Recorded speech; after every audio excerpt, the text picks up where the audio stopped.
Tony, this is an opponent in Notre Dame that there are a few teams in the country that are going to challenge Ohio State's manhood as much as I think Notre Dame will on both sides of the ball. Yeah, I think I think we'll find out a lot about Ohio State right away because it's going to be physical on both sides of the ball, just like the Wisconsin game, like the Michigan game. So they're going to have to be ready right away, and the offensive line has to be as good as they can be, and then deal with whatever comes after them. Defensive line has to be raring to go. I'm looking forward to it because you're exactly right. This is going to be physical. This is where Ohio State has been questioned on both sides of the line, their physicality.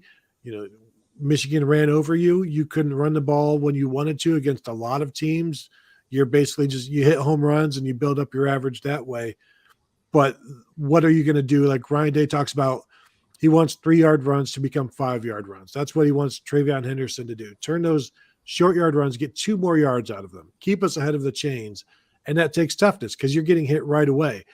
Don't make a 1-yard gain, a 3-yard gain. Make a 3-yard gain, a 5-yard gain, and run through that first tackle, get past it, and then go forward as you're going down. And yeah, I'm looking forward to it. And the Notre Dame offense, not a ton of skill that you're worried about. Like when your biggest fear is your tight end, is there really all that is there too much to be concerned about? Defensively, I think you just have to expect everybody to be sound. And it's similar to Iowa in that regard, where this is a defense probably not going to make mistakes in terms of Notre Dame, and an offense that will try not to make mistakes. But when you've got a quarterback like Tyler Buchner, who is inexperienced, but he's played, but has he really shined? Has he really been tested? And really, it's interesting because you don't want to make mistakes, but he has to make plays, I think, for you to win, and maybe has to take some chances. That's why I'm wondering how Ohio State approaches him. Do you wait for him to do you just try to contain him, or do you rush him and try to, this is his first big game, do you try to like get him seeing ghosts and hearing feet, or do you let him make mistakes and come to you? Like, do you force the issue, or do you just see if he can do anything to you first off? If I'm Ryan Day and the coaching staff, I'm having Notre Dame played a game at Soldier Field last year, and they beat Wisconsin 41-13.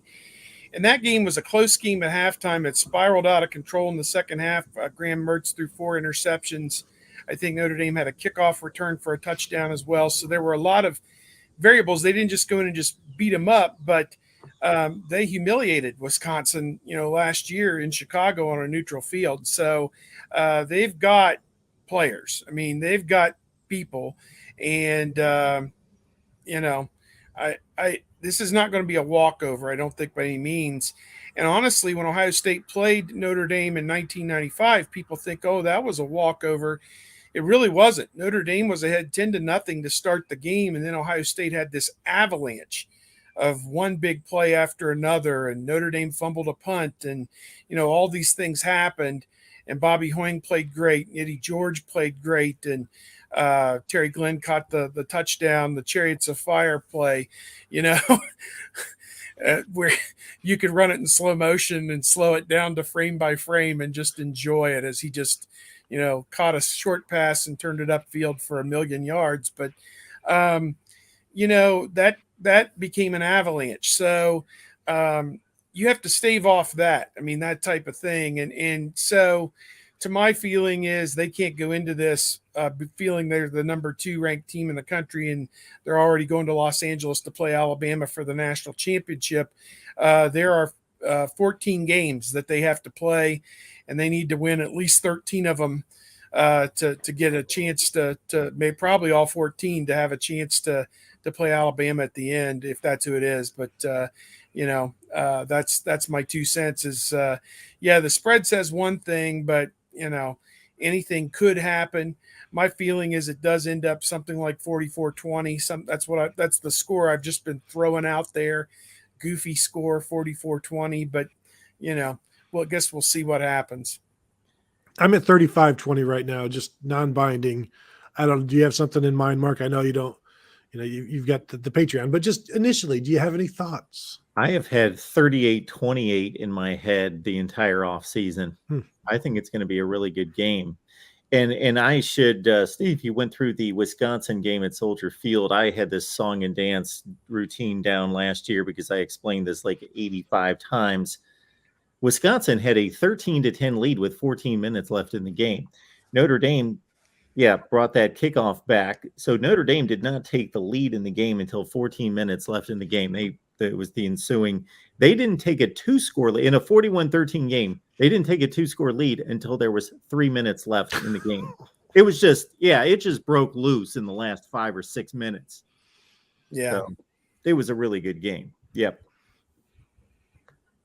Yeah, I just think I told the folks on Michigan podcast the other day, I said, after you go through your yawner against, who is it, Colorado State, I think on opening day, that night, just watch the line of scrimmage and you can feel better about your chances 3 months later, or know that Ohio State's a little bit tougher this year, because I think Notre Dame can bring it on both sides of the ball up front, and it should be intriguing.